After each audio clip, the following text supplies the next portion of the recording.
Here we are inside Canvas. One of the things that I've done is I've clicked on Dashboard to display all the courses that are currently published and that I'm enrolled in. So if it doesn't take you to this position, just click on the dashboard. To get into the course, we're just going to click on the course itself. And here we are inside the course. You'll notice that it's on the syllabus page by default. That's because I've set that as the home page. This is important because the syllabus has a lot of key information to get you into other areas of the course. First of all, it displays obviously the course name and the section numbers. It displays a downloadable version of the PDF of the syllabus, as well as my name, which has a link, which will take it to the Meet Your Instructor page.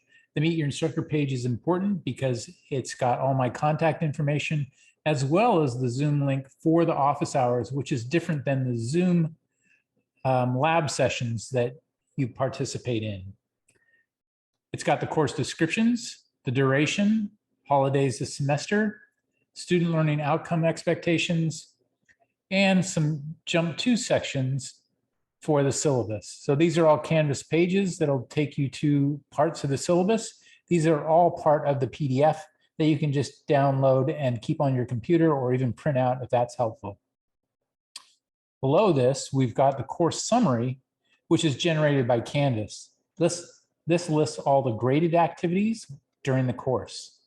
This is a great way to jump to a specific activity and also just kind of maintain your schedule and organization within the course. Up on the far right, it has immediate or assignments that are being weighted by group. And this is also will be a to-do of things to work on as you're going through the course in other pages. So the other way to navigate Canvas really well, particularly with my courses, is to use the modules. By clicking on the modules, it displays the different modules/project/units. And within those has all the different content. And you'll notice that it's very consistent with the different projects/modules. So there's always an introduction, a lesson that's followed by a quiz, a preliminary, which will be sketches or other resource information that you provide for the project. Then there's 3 lab and discussions during each project module. With each one of these, there are 3 different scheduled Zoom lab sessions each week.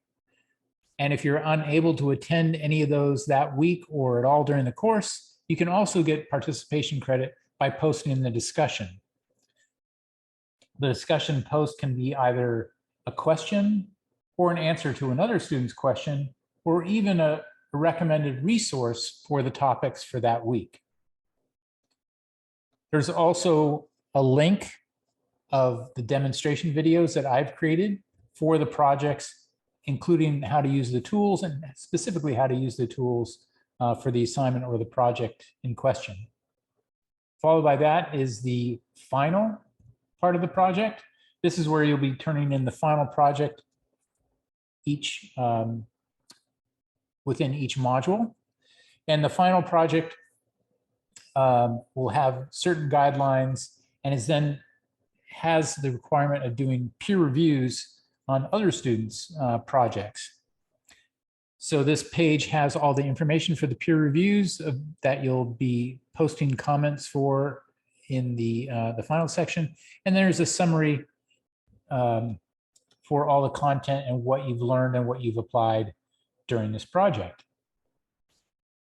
The other thing that's helpful, in addition to being able to jump to any one of these sections, is that on the preliminary and on the final, there's examples of other students' work. So if you're not clear about the instructions, I highly recommend to looking at either or both of those to get an idea of what the objective is for the project and for those assignments, as well as to get ideas and inspiration by other students' work. You'll notice that each one of the modules follows the same organization. And you're also getting a peek at all the different assignments. But more importantly, when you go to the syllabus, if you choose assignments and projects, you'll see that mapped out. Each one of them in the introduction page has a little table that has all the assignments for that particular project, their due dates, and a little description of what each one of those requires. So you'll notice that because of the consistency in the organization within each module, it should be helpful for you to develop your schedule and kind of plan your time within each one of the projects. Each project is a total of about 3 weeks, and that's pretty common with what you might do with working with a client. There's different components within that, so those are all spread out during that time. In the orientation, it's really important that you do all the orientation assignments prior to the end of the first week, with, of course, the exception of the peer review, which takes place on Monday, the 29th. All the other ones, it's really important that you complete those in order to be prepared for the class and to avoid from being dropped. If you're unfamiliar with Canvas or you haven't taken one of my courses online before, definitely go through the welcome page. And again, here's the Meet Your Instructor page, which was linked from the syllabus page. Here's some other information that's helpful not only for Canvas, but also things like software resources that you'll be using for this class and or hardware resources and links that can be helpful. So that's pretty much it. So again, using the syllabus to navigate, or the modules to navigate are probably the best way to work your way through the course. And anything that hasn't been published yet will be grayed out. Or, for example, like if we open up the survey quiz, this section hasn't been published yet because it's the very last project within the whole course. And so when something's grayed out, that means you cannot access it. And it'll be grayed out if it hasn't been published yet because it's too early, or if the due date has expired. So again, hopefully this is helpful. And if you have any questions, use this preliminary contact info as a way to post questions you may have for me about the class or about your abilities within the class. I look forward to seeing what you do in the class, and I'll see you inside Canvas first week of classes.